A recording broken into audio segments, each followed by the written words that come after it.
Ever felt like the person you cared about is slipping through your fingers, leaving you standing there unsure of what to do next? It's like watching sand pour out of a clenched fist. The tighter you squeeze, the faster it escapes. Many people have been there, stuck in that painful limbo, unsure whether to act or retreat, often doing the very thing that pushes the other person even further away. But here's the truth. Desperation is the enemy of attraction. Chasing someone who's pulling away only amplifies the distance. Instead of pulling them back, you risk pushing them out of reach entirely. The more you beg for their attention, the more they'll run, feeding off the power imbalance you unknowingly created. This isn't just about relationships. It's about self-respect, boundaries, and the way you carry yourself when things feel like they're falling apart. In moments like these, the ancient wisdom of Stoicism becomes your greatest ally. Stoicism teaches us to focus on what we can control, our emotions, our actions, and our mindset. By shifting your focus inward, you create a quiet, unshakable confidence that others can't ignore. It's the difference between standing still like an oak tree in a storm or letting the wind toss you around like a fallen leaf. Which one do you think draws admiration? This isn't about manipulation or playing games. It's about regaining your center and becoming the version of yourself they can't help but notice. When you learn to let go of fear, stop reacting to every little move they make, and start embodying the power of self-control, everything changes. It's magnetic. They'll feel it in your silence, in your restraint, and in the way you no longer chase them like a lost puppy. Think of it like a fire that's almost out. If you smother it with too much air, it dies. But if you step back, give it space, and feed it carefully, it burns brighter. The same applies to relationships. Instead of overwhelming the situation with panic or overthinking, you let the other person feel your absence and come to terms with what they're missing. Silence is a source of great strength. As Lao Tzu once said, it's not weakness to hold back, it's power. When you channel that power correctly, you stop giving them the upper hand. Instead, they'll find themselves drawn to you again, not because you begged, but because you've shown them what it's like to live without you. This is your chance to rewrite the dynamic, to stop being reactive and start being intentional, to build a foundation of respect, not desperation. It's about more than winning someone back. It's about creating a life and a mindset so strong that whether they return or not, you're standing tall, unshaken, and undeniably magnetic. So here's the deal. If you're ready to take control of your emotional destiny and show them what true strength looks like, stick with us until the very end of this video. Not only will you discover how to make them crawl back, but you'll also unlock the one magical thing you can do today that will forever shift how they see you. You don't want to miss this. And before we dive in, don't forget to like this video, subscribe to the channel, and hit the bell icon so you never miss out on more life-changing insights. Here's your challenge for the day.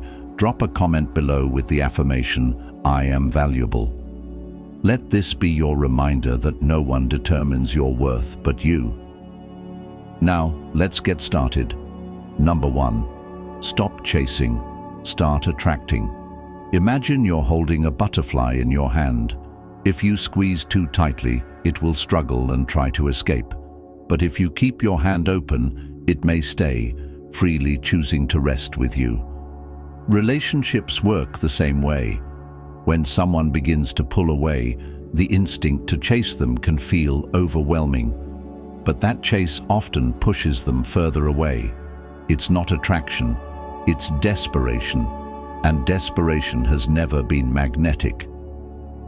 The key to turning things around lies in resisting the urge to pursue. When someone becomes distant, our minds jump to all the worst-case scenarios. What if they've lost interest? What if this is the end? These thoughts are natural, but they're also a trap. As the Stoics teach, we suffer more in imagination than in reality. Most of the pain you feel comes from the story you're telling yourself, not the actual situation. The truth is, their distance may not even have much to do with you. Instead of reacting emotionally, take a step back and focus on what you can control: your mindset, your actions, and your energy. Chasing someone often comes from fear of losing them, fear of being alone, or fear of rejection. But fear doesn't attract, it repels. When you chase, you signal that you've placed your happiness entirely in their hands, and nothing drains attraction faster than giving away your power. Think of a tree in a storm. It doesn't bend and break with every gust of wind. It stands tall, grounded in its roots. That's how you need to be: calm, composed, and confident. This isn't about playing games or pretending not to care. It's about genuinely believing in your value, knowing that your worth isn't tied to someone else's approval. Imagine you're dating someone and they start to seem distant. Your first thought might be to flood them with messages, show up unannounced, or try to remind them of what they're missing. But what if instead you paused? What if you let them have the space they're asking for and focused on yourself instead? That's the approach of someone who knows their worth. Take John, for example. John notices that the person he's seeing, Alex, has been pulling away. Instead of panicking, John decides to stay grounded. He sends one thoughtful message, something simple like, "Hey, I hope you're doing okay. I'm here if you want to talk." Then he leaves it at that. He doesn't bombard Alex with calls or texts. Instead, he focuses on his hobbies, spends time with friends, and works on his own growth. John isn't pretending to care less. He's showing that his life is full and rich with or without Alex. And that quiet confidence, it's magnetic. When Alex sees John's calm and composed demeanor, they start to reflect. They realize John isn't chasing after them, isn't drowning in insecurity. Instead, John is steady, showing care without smothering, and that steadiness becomes irresistible. It's the same reason why we're drawn to people who seem at peace with themselves. They radiate a kind of strength that doesn't depend on external validation. By stepping back, John gives Alex space to come to their own conclusions without feeling pressured. In time, Alex appreciates John's maturity and independence. This isn't manipulation, it's respect for them and for yourself. So ask yourself this: do you want to be the leaf blowing in the wind, tossed around by someone else's actions? Or do you want to be the tree, grounded and steady, attracting what's meant for you? When you stop chasing, you let things flow naturally. You show them that you care, but you also make it clear that your happiness isn't tied to their presence. In the words of Marcus Aurelius, you have power over your mind, not outside events. Realize this, and you will find strength. By focusing on your own inner peace, you create an environment where they're free to come back, not because you begged, but because they see your strength and value. That's how you truly attract. Not by chasing, but by standing still and letting them see what they're missing. Number 2, put yourself first to become unstoppable. Picture this: you're in an airplane and the oxygen masks drop. What's the first rule they tell you? Secure your own mask before helping anyone else. It's a metaphor for life, especially relationships. If you're not taking care of yourself, you'll have nothing left to give. So when someone needs space, the best thing you can do is prioritize yourself, not out of spite, but because your well-being matters just as much as the connection you're trying to rebuild. When things feel uncertain, it's easy to slip into a pattern of waiting and worrying.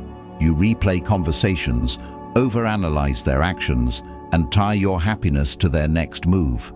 But as Marcus Aurelius reminds us, the happiness of your life depends upon the quality of your thoughts. Dwelling on what's out of your control only drains you. Instead, focus on what you can control: your mindset, your actions, and your life. Imagine this scenario. Jordan is waiting for Alex to reach out after a rough patch in their relationship. Days turn into weeks, and instead of living their life, Jordan spends every moment glued to their phone, hoping for a message. The result? Jordan feels stuck, anxious and powerless.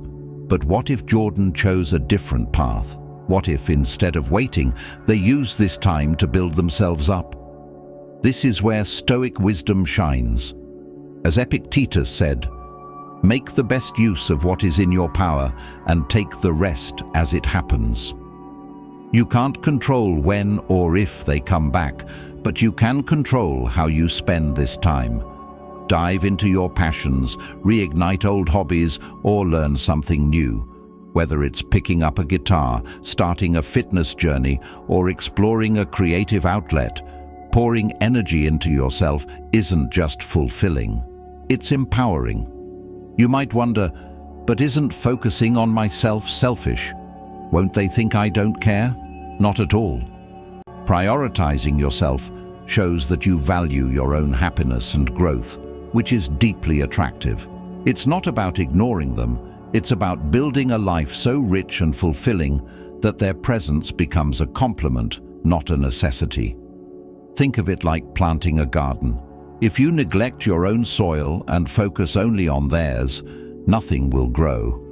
But if you nurture your space, watering, weeding and planting, you create a flourishing environment that naturally draws others in. By focusing on your own growth, you not only become stronger, but also more magnetic.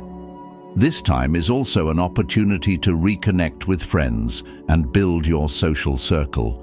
Friends remind you of your worth and help you see things from a fresh perspective. They bring laughter, support, and the reminder that life is full of possibilities beyond any one relationship.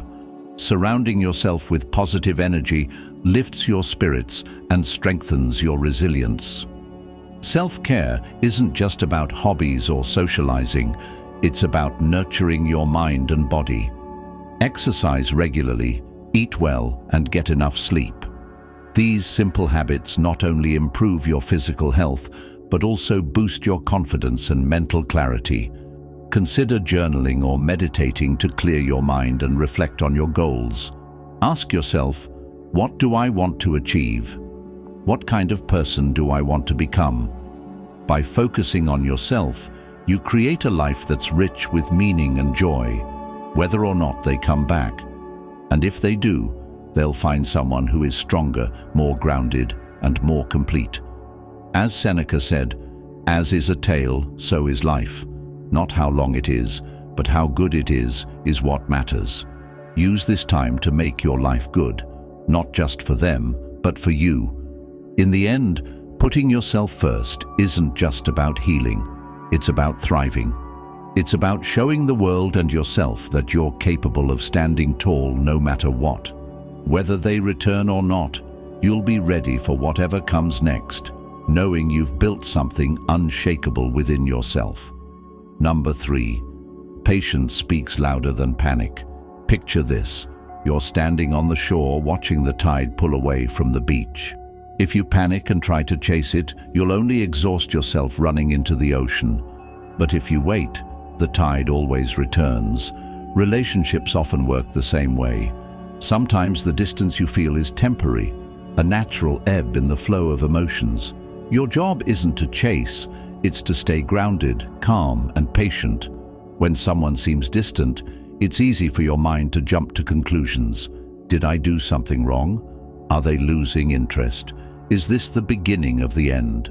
These thoughts swirl like a storm, clouding your ability to think clearly. But as the Stoics remind us, you have power over your mind, not outside events. Realize this, and you will find strength. The key is to focus on what you can control: your emotions, your actions, and your perspective. It's human nature to want to fix things immediately, especially when it feels like something is slipping through your fingers. But acting on impulse rarely leads to a solution. Imagine steering a ship in rough waters. If you react to every wave with sudden, jerky movements, you'll lose your direction entirely. Instead, a skilled captain remains steady, observing the patterns and making thoughtful adjustments. The same principle applies here. If you react to every shift in their mood with anxiety or desperation, you risk creating even more distance. Sometimes their need for space isn't about you at all. It might be about their own thoughts, emotions, or challenges that have nothing to do with your relationship. But when you jump in with endless questions or demands for reassurance, it can feel suffocating. Think about how you'd feel if someone hovered over you, analyzing every moment you needed time to think. It wouldn't pull you closer, it would push you away. The best thing you can do in these moments is to trust the process and maintain your composure. Let them have the space they need to process their emotions. As Epictetus said, "It's not what happens to you, but how you react to it that matters." By staying calm and collected, you show them you're a stable and secure presence in their life, someone they can rely on even when things feel uncertain. Imagine Alex notices their partner Taylor has been pulling away. Instead of reacting with panic or overthinking every little change, Alex decides to step back and observe. They send a simple message: "I hope you're okay. I'm here if you want to talk." Then they leave it at that. Alex focuses on their own life, pursuing hobbies, spending time with friends, and maintaining their personal growth. They don't hover or demand attention, they simply stay steady. Over time, Taylor starts to feel the difference. Alex isn't panicking, pressuring, or trying to fix things. Instead, they're showing respect for Taylor's space and emotions. That patience creates a sense of safety and trust. Taylor begins to open up, naturally drawn back by Alex's calm and composed presence. This isn't about pretending not to care.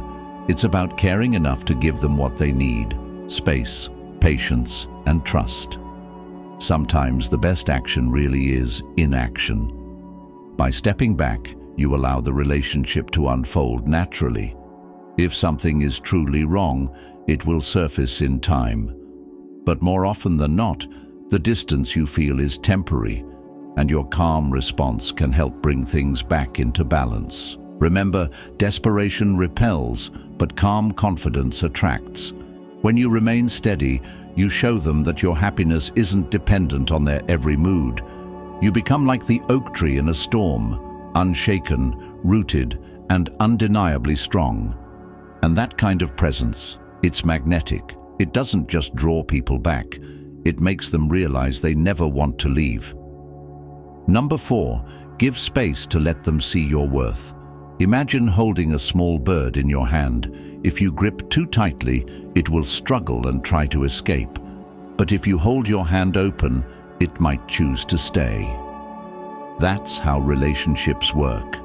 When tension arises, especially when someone needs space, respecting their boundaries doesn't mean giving up. It means understanding that space can heal, clarify, and even reignite what once seemed lost. When you're trying to repair a connection, it's natural to feel the urge to stay close, to fix things immediately, or to remind them how much you care. But constantly hovering or overreaching can backfire. It can feel suffocating and leave them wanting even more distance. This is where the wisdom of Stoicism comes in. As Marcus Aurelius said, "You have power over your mind, not outside events." Realize this, and you will find strength.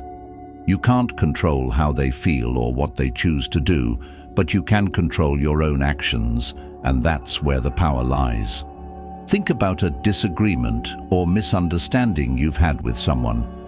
After you've both spoken your piece, the temptation to keep checking in or over-communicating can be strong. But this constant pursuit often has the opposite effect. It creates pressure, and pressure pushes people away. Instead, take a step back, respect their need for solitude, and use this time to focus on self. Space isn't just for them, it's for you too. It's an opportunity to reflect, grow, and rebuild your own foundation. Picture this. Chris and Taylor had a misunderstanding that left their relationship strained. Chris wanted to fix things immediately, to talk it out and resolve everything on the spot. But Taylor needed time to process. Instead of flooding Taylor with texts or showing up unannounced, Chris chose to step back. They sent one thoughtful message, something simple like, "I'm here if you ever want to talk," and left it at that. Then Chris turned their attention to their own life, hobbies, personal growth, and spending time with friends. This space gave Taylor something invaluable, the chance to reflect without pressure. They began to see the maturity in Chris's response, the patience and respect that spoke louder than words ever could. Instead of feeling cornered, Taylor felt safe, and that safety opened the door to reconciliation. Here's the thing: when you give someone space, it doesn't mean you've disappeared. It means you trust the process and their ability to navigate their emotions without interference. It's not about playing games, it's about showing that your connection is strong enough to withstand a moment of pause. Balance is key here. You don't want to vanish entirely, leaving them to assume you've moved on. A light touch, a message checking in after some time, can remind them that you're there without being overbearing. It's important to remember that space isn't a void, it's a bridge. It gives both of you time to breathe, to miss each other, and to see the situation more clearly. As the Stoics teach, patience is bitter, but its fruit is sweet. By exercising patience and self-control, you show them that you're not desperate, but confident in your own value. Questions may cross your mind during this time. What if they move on? What if they forget about me? These are fears that live in the imagination, not in reality. If your connection is genuine, giving space won't weaken it, it will strengthen it. And if they choose not to return, then their absence will make way for something better. Either way, you win.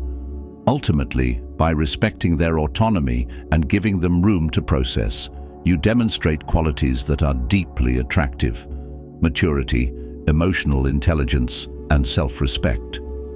These traits don't just make them see you differently, they make you see yourself differently.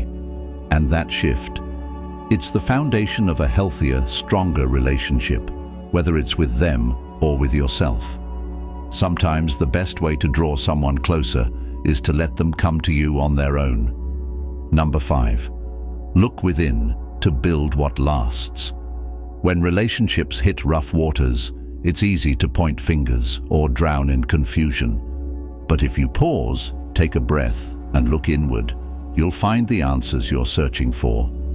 Reflection isn't about blame, it's about clarity.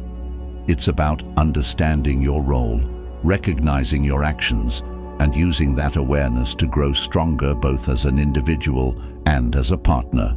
The Stoics believed that self-awareness is the foundation of a meaningful life.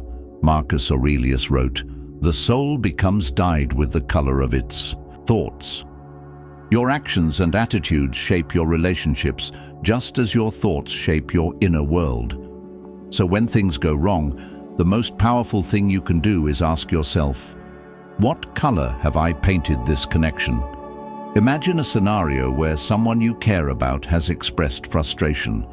Maybe they've said they feel unheard, unappreciated, or disconnected. It's natural to feel defensive, but defensiveness builds walls. Instead, lean into reflection.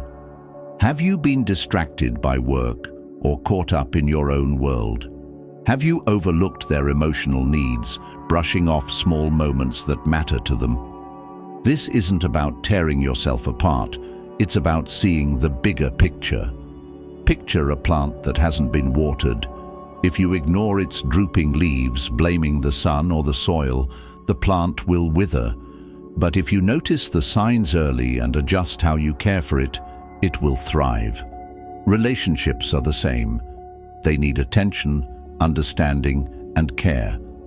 Now let's say you've realized that you've been emotionally distant or unavailable. Instead of spiraling into guilt, ask yourself how you can shift. Maybe it's as simple as setting aside time each day to truly listen without distractions. Turn off the TV, put your phone away, and be fully present.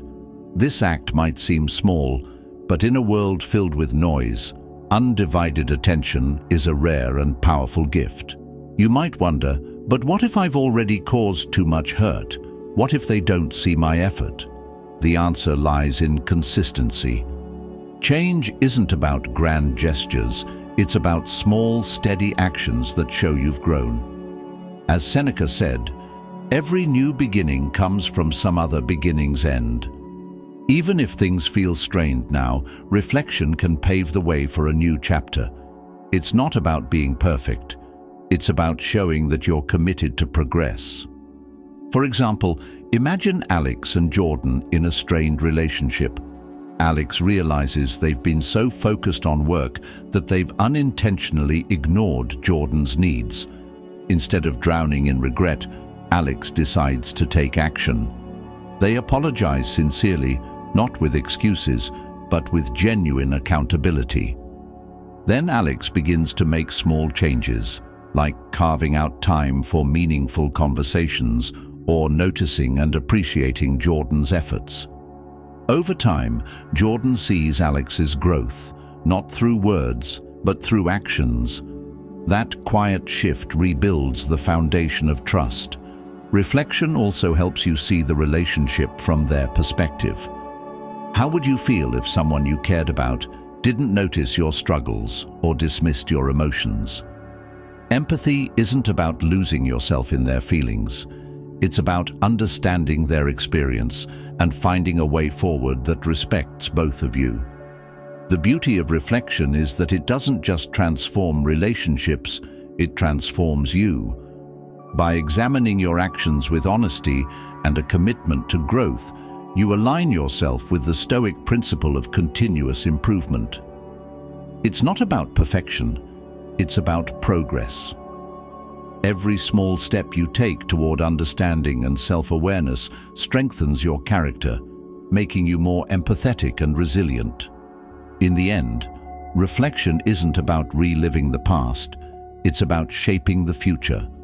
When you take responsibility for your role without harsh judgment, you create the opportunity for growth, healing, and connection.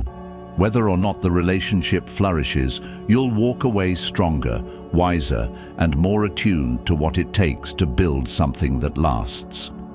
True strength isn't in avoiding mistakes, it's in learning from them. Number 6. Silence speaks louder than overwhelm.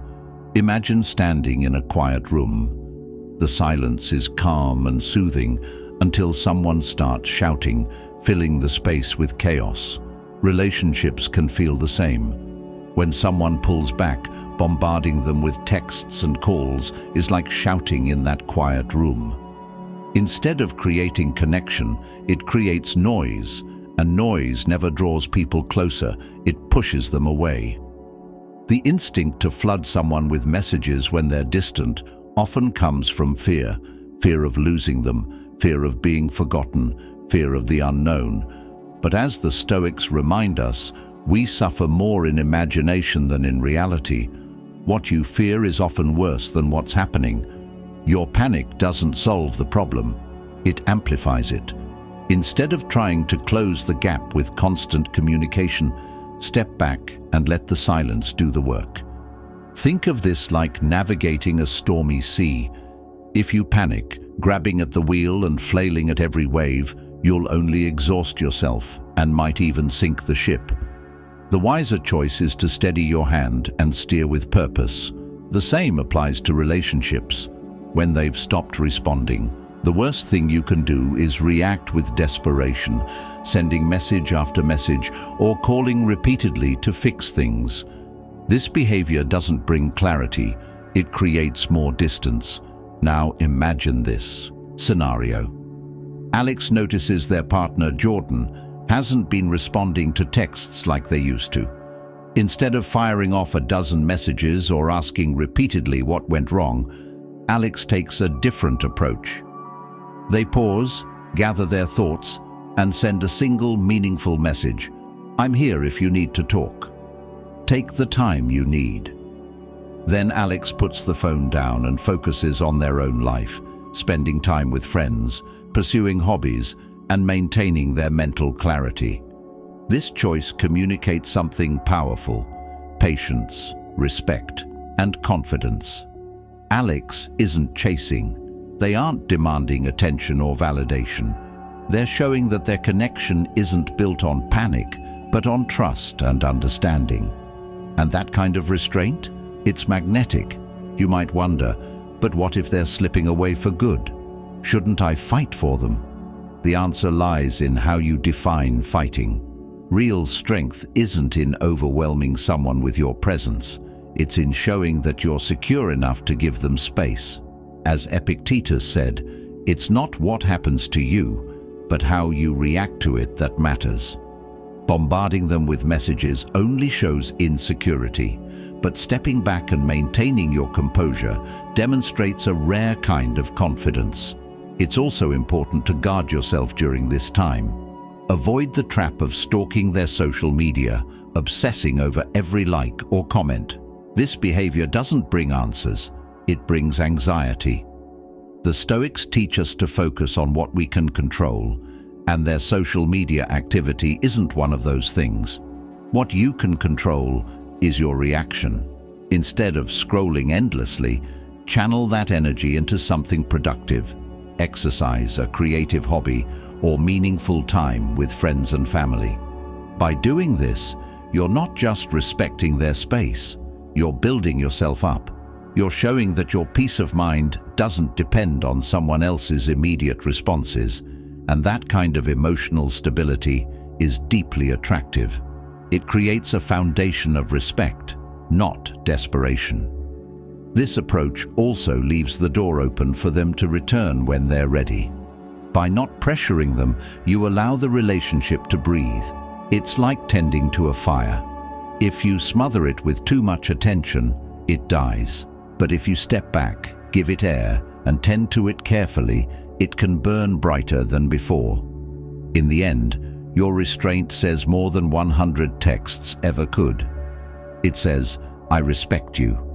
I trust the connection we have, and I'm confident in my own value. That confidence isn't just for them to see, it's for you to feel. Whether they return or not, you'll know that you handled the situation with strength, dignity, and the wisdom of someone who truly understands the art of connection. Number 7. Own your mistakes. Rebuild the bond. Mistakes are inevitable in any relationship, but how you handle them defines the kind of person you are. Owning up to your actions isn't about weakness. It's about strength, humility, and the desire to grow. As the Stoics teach, to err is human, to persist in error is foolish. If you've hurt someone you care about, the path forward begins with acknowledgement, responsibility, and a genuine effort to make things right. Imagine you've made a careless remark that stings more than you intended. You could ignore it, hoping it blows over, or you could offer a half-hearted apology and move on. But those approaches don't resolve anything. They leave the wound open. Instead, face the situation directly. Look them in the eye, or write a thoughtful message if needed, and admit your mistake. A sincere apology isn't just about saying, I'm sorry. It's about showing them that you're willing to take accountability because their feelings matter to you. You might wonder, will apologizing make me look weak? Won't it make things worse? Quite the opposite. Apologizing isn't a sign of weakness. It's proof of emotional maturity. It's saying, I value you and this relationship enough to confront my own flaws. As Marcus Aurelius said, if anyone can prove and show me that I think or act in error, I will gladly change. Owning your mistakes demonstrates that you're not afraid to evolve, and that growth is far more attractive than stubborn pride. Let's say Alex and Taylor have hit a rough patch because Alex hasn't been as attentive as Taylor needed. When Taylor finally shares their feelings, Alex resists the urge to get defensive or dismissive. Instead, Alex pauses, listens, and says, "You're right. I haven't been as present as I should be, and I'm sorry. What can I do to make things better?" That single act of humility speaks volumes. It shows Taylor that Alex isn't just hearing the words, but truly understanding the hurt behind them. Of course, if the mistake was significant, rebuilding trust takes time. This isn't about quick fixes, it's about consistent effort. Words are important, but actions are what rebuild the foundation. If you've failed to listen, show them that their voice matters by being fully present in future conversations. If you've neglected their feelings, make a conscious effort to notice the little things. Trust isn't repaired in a day, but each small step matters. You might ask, what if they don't forgive me? What if they say it's too late? That's the hardest part of owning your mistakes. Accepting that forgiveness isn't guaranteed. But even if they don't come around, you'll walk away knowing you did the right thing. Taking responsibility for your actions is about integrity, not just reconciliation. Whether they forgive you or not, you've demonstrated a commitment to growth, and that's something no one can take from you. Apologizing also opens the door to deeper understanding. By asking, "What can I do to help you feel secure again?" you're inviting them to share their needs. This question isn't just about fixing things, it's about showing that you care enough to listen and adapt. It creates a space where both of you can grow together, turning a mistake into an opportunity for a stronger connection. In relationships, actions speak louder than words. Saying "I'm sorry" is a start, but consistent effort is what truly heals. Embrace the Stoic principles of humility and responsibility. Recognize that mistakes don't define you, how you respond to them does. As Seneca said, every new beginning comes from some other beginning's end. Let this be your chance to start fresh, not just for the relationship, but for yourself. By taking responsibility and committing to change, you're not just mending a bond. You're building a foundation that's stronger, more resilient, and rooted in mutual respect. That's how you turn mistakes into stepping stones for something better. Number 8. Speak to understand, not to assume. Imagine trying to solve a puzzle without looking at the pieces. You're left guessing, frustrated, and stuck. Relationships can feel the same when communication breaks down. Instead of trying to piece together someone's thoughts or emotions, clear and honest dialogue is the key to moving forward. As the Stoics teach, silence is safe, but speech is the pathway to truth. In moments of uncertainty, speaking with clarity and openness can bridge the gap that distance creates. Picture this. You've been connecting well with someone, but suddenly they start pulling away. The easy route is to retreat into overthinking, guessing what's wrong, or blaming yourself. But assumptions are like shadows in the dark. They often distort reality. Instead, choose to confront the situation with honesty. Say something direct yet considerate, like, "It felt like we were in a great place, but I've noticed some distance recently. I gave you space, but I'd like to understand what's going on. Can we talk about it?" This statement isn't an accusation, it's an invitation.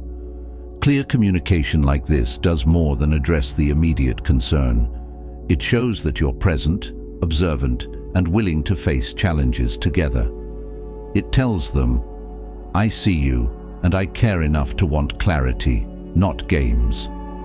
That kind of maturity stands out. Often their response might surprise you. The distance you felt may not even have been about you. Stress, personal struggles, or unrelated issues could be at play. By opening the door to conversation, you create a safe space for them to share. You might wonder, what if they don't want to talk? What if they shut me out? That's a possibility, but even if they're not ready, your willingness to communicate sets a tone of respect and sincerity. As Epictetus said, we have 2 ears and 1 mouth so that we can listen twice as much as we speak. Sometimes the most important part of communication is allowing them to express themselves without interruption. Once they open up, take it further with questions that show your willingness to support, not control. Ask, "What do you need from me right now? How can we work through this together?" These aren't just words. They're an acknowledgement that relationships are a partnership. You're signaling that their feelings and needs matter and that you're invested in finding a way forward together. Throughout this process, your tone matters as much as your words. Avoid letting frustration or desperation creep into the conversation. Instead, stay calm, steady, and empathetic. This isn't about fixing everything overnight. It's about showing that you're committed to understanding. Think of it like navigating a foggy road. Rushing or panicking only makes things worse, but moving steadily, 1 step at a time, brings clarity. Clear communication also frees you from the endless cycle of overthinking. Instead of wondering what went wrong, you take control of the situation by seeking understanding. Even if the conversation doesn't immediately solve everything, it lays the foundation for stronger, more transparent interactions in the future. You're no longer stuck guessing. You've opened a path forward. This approach aligns deeply with Stoic principles. Maintaining composure while addressing difficult emotions shows strength and maturity. It's not about controlling the outcome, it's about showing up authentically and giving the relationship a chance to grow. As Marcus Aurelius wrote, "Waste no more time arguing about what a good person should be one." In other words, take action, even if it feels vulnerable, because growth often starts where comfort ends. Ultimately, speaking with honesty and an open heart doesn't just improve your connection with them, it strengthens your own sense of self. You learn that relationships thrive not on guessing games or assumptions, but on trust and mutual respect. By choosing clarity over confusion, you create a dynamic where both of you can thrive, whether together or apart. That's where real strength lies. Number 9, let go to grow. Sometimes the hardest truth is also the most freeing. Not everything is meant to work out in life, and especially in relationships. There comes a point when holding on does more harm than letting go. As the Stoics teach us, accept the things to which fate binds you and love the people with whom fate brings you together, but do so with all your heart. That love, however, also means having the wisdom to release what no longer serves you. Picture this. You're holding onto a rope that's burning your hands. You grip it tighter, hoping to stop the pain. But the tighter you hold, the deeper the burns. Letting go feels counterintuitive, but it's the only way to heal. Relationships can feel the same. You may pour your heart into fixing things, giving everything you have, only to find that the other person isn't meeting you halfway. No matter how much you try, the connection feels stuck, stagnant, and unbalanced. You might wonder, have I failed? Should I try harder? But the truth is, love isn't about sacrifice without reciprocation. It's not about depleting yourself to keep someone else comfortable. If you've done all you can, offered clarity, patience, and effort, and nothing has changed, it's time to ask yourself, is this helping me grow? Is it making me better, or is it holding me back? Marcus Aurelius wrote, "You have power over your mind, not outside events." Realize this and you will find strength. You cannot control someone else's feelings, actions, or commitment, but you can control your decision to value yourself enough to walk away from something that no longer nurtures you. Letting go isn't an act of defeat, it's an act of courage and self-respect. Imagine a relationship where you're the only one making compromises. You stay up at night, worrying, replaying every interaction, wondering what you did wrong. Meanwhile, the other person remains indifferent, offering little effort in return. It's like watering a plant that refuses to grow, no matter how much love you pour into it. The soil simply isn't fertile. The realization may sting, but it's also liberating. You deserve a partnership where effort flows both ways. You might think, but what if I let go and they change? What if I never find someone like them again? These fears are rooted in attachment, not reality. Letting go doesn't mean you've stopped caring. It means you're choosing to prioritize your peace and happiness. If they truly value you, they'll reflect on what they've lost and may return with renewed effort. And if they don't, then they were never meant to walk the same path as you for the long haul. As Seneca said, every new beginning comes from some other beginning's end. By releasing what isn't meant for you, you open yourself to possibilities you may never have imagined. A brighter, healthier relationship could be waiting just around the corner, but you'll never find it if you're stuck clinging to something that no longer grows. This isn't about giving up, it's about choosing yourself. Letting go means accepting reality with grace, understanding that love can't be forced, and trusting that what's meant for you will never miss you. It's about freeing yourself to grow, heal, and rediscover your worth. In the end, saying goodbye isn't just about closing a door, it's about opening new ones. You're not walking away from love, you're walking toward the kind of love that reflects the best version of you. Letting go takes strength, but within that strength lies your freedom. Choose it, embrace it, and know that the future holds more than you could ever imagine.